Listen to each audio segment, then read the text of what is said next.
다 함께 사도신경 고백함으로 5월 18일 수요일 부활절 기도 여행을 시작하겠습니다. 나는 전능하신 아버지 하나님 천지의 창조주를 믿습니다. 나는 그의 유일하신 아들 우리 주 예수 그리스도를 믿습니다. 그는 성령으로 잉태되어 동정녀 마리아에게서 나시고 본디오 빌라도에게 고난을 받아 십자가에 못 박혀 죽으시고 장사된 지 사흘 만에 죽은 자 가운데서 다시 살아나셨으며 하늘에 오르시어 전능하신 아버지 하나님 우편에 앉아 계시다가 거기로부터 살아있는 자와 죽은 자를 심판하러 오십니다. 나는 성령을 믿으며 거룩한 공교회와 성도의 교제와 죄를 용서받는 것과 몸의 부활과 영생을 믿습니다.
구주 위에 살리라.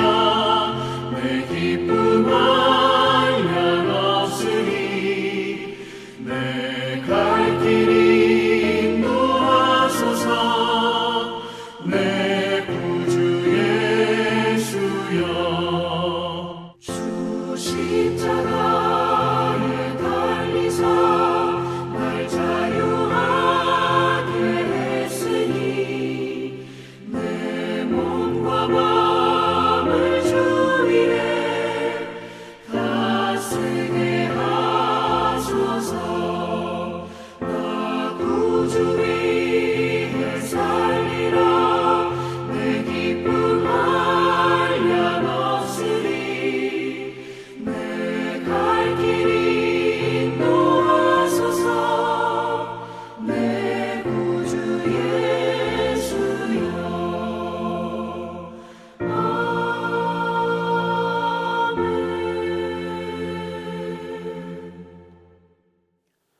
오늘 우리에게 주시는 하나님 말씀은 사도행전 4장 1절에서 12절입니다. 신약성경 사도행전 4장 1절에서 12절입니다. 다 함께 봉독하겠습니다. 사도들이 백성에게 말할 때에 제사장들과 성전 맡은 자와 사두개인들이 이르러 예수 안에 죽은 자의 부활이 있다고 백성을 가르치고 전함을 싫어하여 그들을 잡음에 날이 이미 저물었으므로 이튿날까지 가두었으나 말씀을 들은 사람 중에 믿는 자가 많으니 남자의 수가 약 5천이나 되었더라.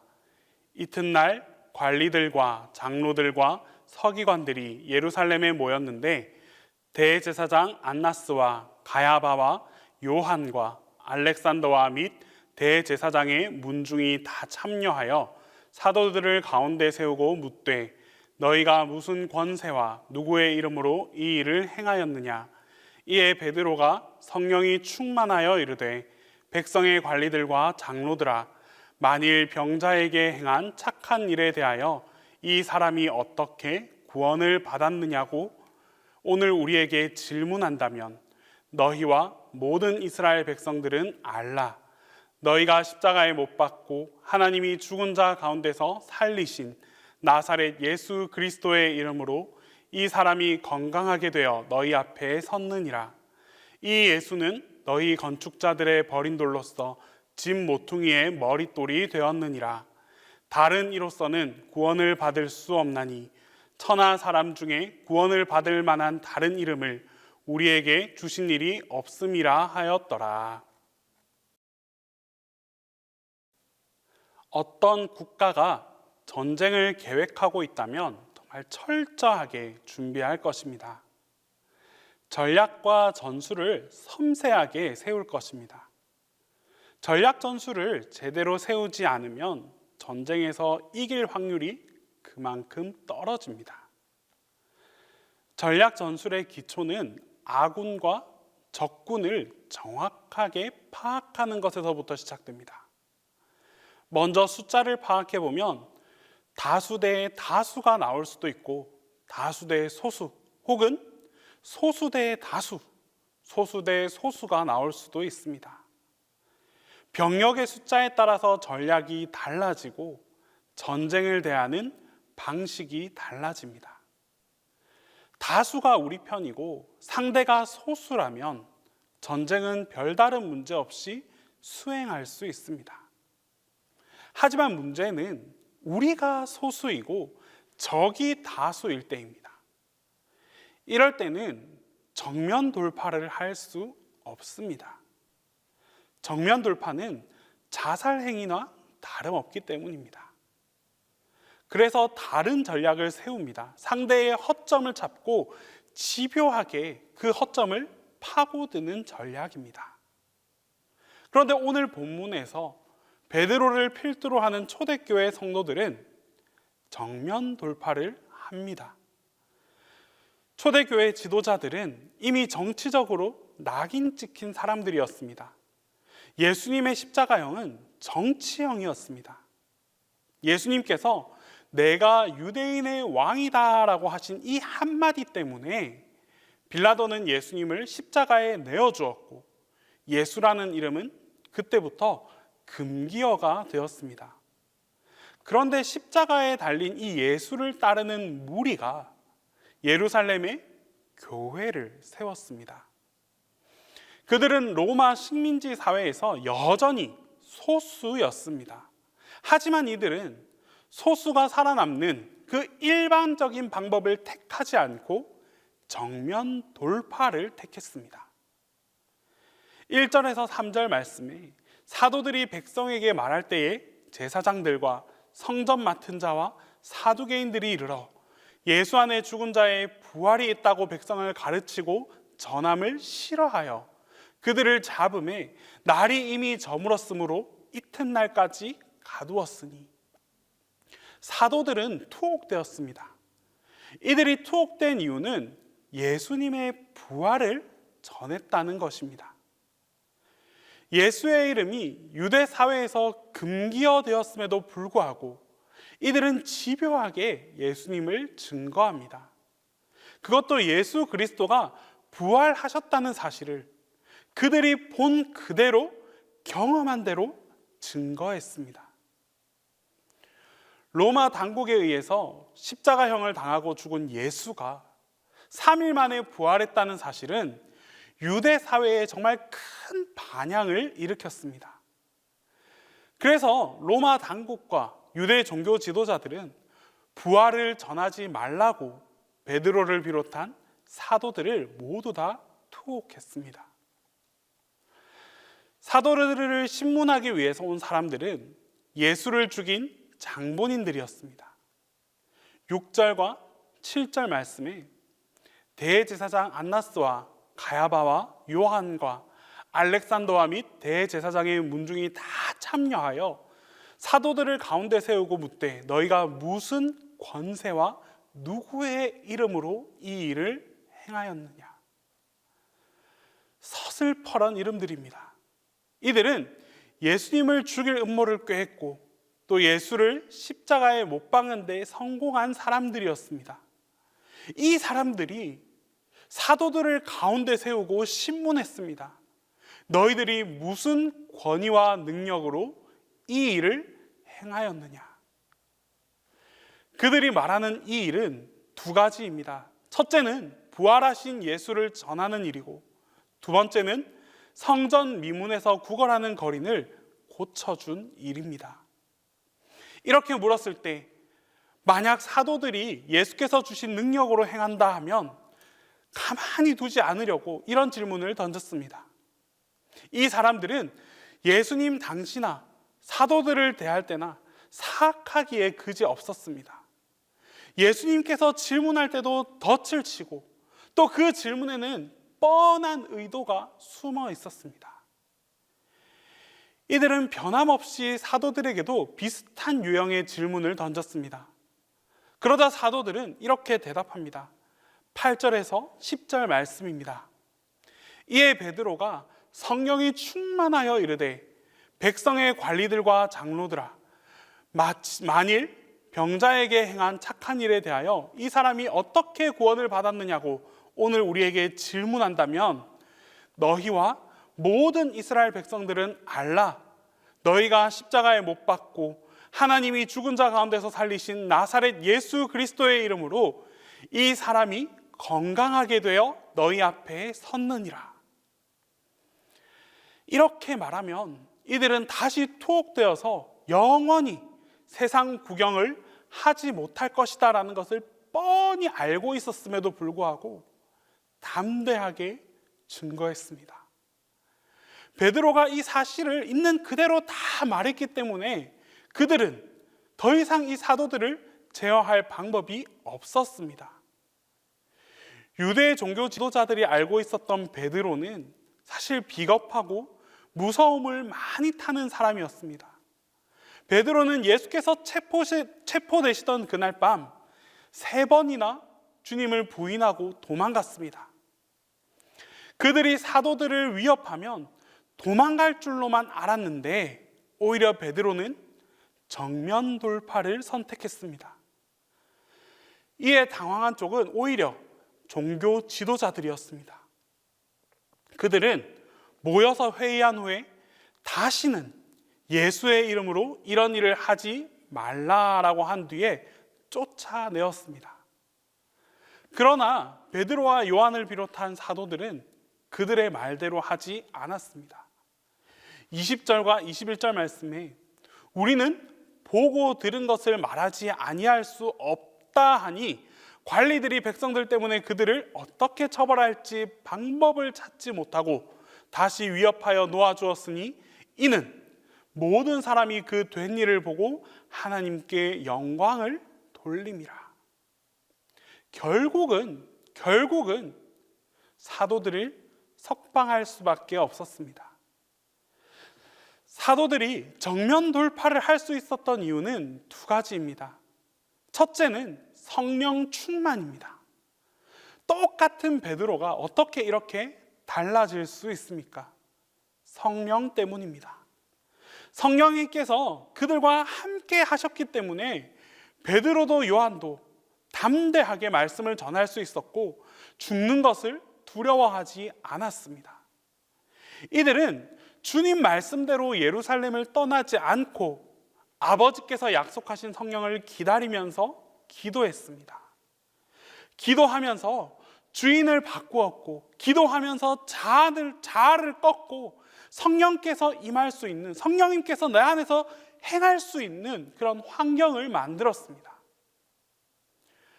오늘 우리가 이 악한 세상을 이길 수 있는 비결은 성령 충만밖에 없습니다. 세상에서 예수님을 믿는 사람으로 산다는 것은 소수인이 된다는 뜻입니다. 직장에는 예수 믿는 사람보다 믿지 않는 사람들이 훨씬 많습니다. 자녀들이 다니는 학교에는 교회 다니지 않는 아이들이 훨씬 많습니다. 그러므로 이 소수자로 다수를 이길 수 있는 힘은 오직 성령 충만밖에 없습니다. 기도하여 하나님께 주시는 그 성령의 능력을 안고 세상을 향하여 담대하게 돌파할 수 있기를 바랍니다. 또 한 가지 이들이 정면 돌파할 수 있었던 비결은 주변 사람들 때문이었습니다. 믿지 않는 예루살렘 시민들이 이 재판을 다 지켜보고 있었습니다. 이 사람들은 예루살렘 교회를 마음속으로 응원하고 있었습니다. 예루살렘 교회 사람들이, 그 성도들이 예수 믿는 사람으로 잘 살았기 때문에 가능한 일이었습니다. 예수 믿는 사람으로 제대로 살아야 주변 사람들에게도 인정받을 수 있습니다. 우리가 크리스천으로 미치는 영향이 미미하다면 이 사람들에게 손가락질을 받을 뿐 응원을 받을 수는 없습니다. 공동체에서 소수자로 살아가며 믿는 사람으로서의 역할을 감당하기 위해서는 먼저 그들에게 신뢰를 줄 수 있어야 합니다. 예루살렘 교회는 시민들에게 신뢰를 주는 공동체였습니다. 오늘 이 말씀을 기억하면서 성령으로 충만하고 믿지 않는 자들에게 믿음과 신뢰를 주어 정면 돌파로 승리할 수 있는 하나님의 백성들이 되어 갑시다. 성령과 함께하는 여러분 모두에게 하나님께서 함께해 주시고 주님의 능력으로 모든 이들을 이겨낼 수 있도록 하나님의 뜻을 선포할 수 있도록 끝까지 함께해 주실 것입니다. 기도하겠습니다. 우리 시간 첫 번째 기도할 때에 성령으로 충만하여 세상을 이길 수 있는 사람들이 다 되게 해달라고 기도하겠습니다. 둘째, 주변 이웃들에게 신뢰를 줄 수 있는 그런 사람이 되게 해달라고 기도하겠습니다. 끝으로 이 시간에 우리 청년들에게 형통의 은혜가 임하게 해달라고 우리 시간 청년들을 위해서 다 함께 기도하겠습니다. 사랑의 하나님, 오늘도 성령님의 돌보심 안에서 하루를 살아가게 하심에 감사드립니다. 우리가 살아가는 이 세상은 점점 완악해지고 혼탁해져서 주님의 이름을 증거하며 살아가기가 힘들어지고 있습니다. 하지만 이럴 때일수록 성령님의 능력을 더욱 간구하며 살아가게 하옵소서. 아무리 어렵다 할지라도 성령의 능력을 붙들고 헤쳐나갈 수 있는 믿음과 용기를 허락해 주시고 담대하게 전진하여 하나님의 뜻을 이루며 살아가는 우리 모두가 되게 하여 주시옵소서. 특별히 나 자신의 삶을 먼저 돌아볼 수 있기를 소망합니다. 하나님의 자녀로서 살아갈 때에 하나님의 자녀다운 삶을 살게 하옵소서. 예수님의 성품을 담게 하시고 예수님의 성실을 갖게 하셔서 함께 살아가는 모든 이들로 하여금 신뢰받는 사람이 되게 하옵소서. 그리하여 나를 통하여 그리스도의 향기가 퍼지게 하시고 선한 영향력을 전달하는 한 영혼으로 살아가게 하옵소서. 주님, 이 시대의 청년들을 위해 기도합니다. 우리 청년들을 주님께서 붙잡아 주시고 이들의 미래를 주님께서 형통케 하여 주시옵소서. 많은 고민이 있습니다. 많은 어려움이 있습니다. 이런 청년들에게 주님께서 친히 힘이 되어 주시고 능력이 되어 주셔서 지치지 않고 주님을 통하여 다시 한번 일어나 전진하는 믿음의 청년들이 다 되게 하여 주시옵소서. 주님께서 예비하시고 주님께서 인도해 주시는 축복의 걸음을 걸어가게 하옵소서. 담임 목사님 베트남에서 맡겨진 사역을 감당하고 계십니다. 목사님의 모든 여정 가운데 주님께서 함께하여 주시고 지켜 보호하여 주시옵소서. 또한 성령님께서 붙들어 주셔서 목사님을 통해 전해지는 모든 말씀과 가르침 가운데에 성령님의 능력이 임하게 하여 주시옵소서. 이제 주님께서 가르쳐 주신 기도를 다 함께 하겠습니다. 하늘에 계신 우리 아버지, 아버지의 이름을 거룩하게 하시며 아버지의 나라가 오게 하시며 아버지의 뜻이 하늘에서와 같이 땅에서도 이루어지게 하소서. 오늘 우리에게 일용할 양식을 주시고 우리가 우리에게 잘못한 사람을 용서하여 준 것 같이 우리 죄를 용서하여 주시고 우리를 시험에 빠지지 않게 하시고 악에서 구하소서. 나라와 권능과 영광이 영원히 아버지의 것입니다.